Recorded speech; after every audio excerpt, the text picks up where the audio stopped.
Basura spotted, mga kabayan. Tingnan natin kung anong laman nito.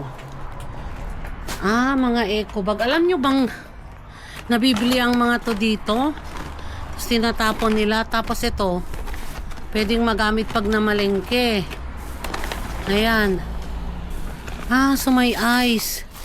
Tapon natin yung ice, kabayan. Lagay natin sa basura. Online. Sa online nila to Tapos hingin natin yung eco bag na to. Pwede pa siyang gamitin, mga kabayan. Ang ganda, bago eco bag.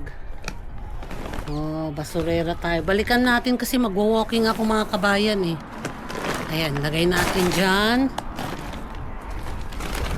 Sana hindi nila kunin pagbalik ko. Ayan. Itago natin sa likod, mga kabayan, para hindi makuha.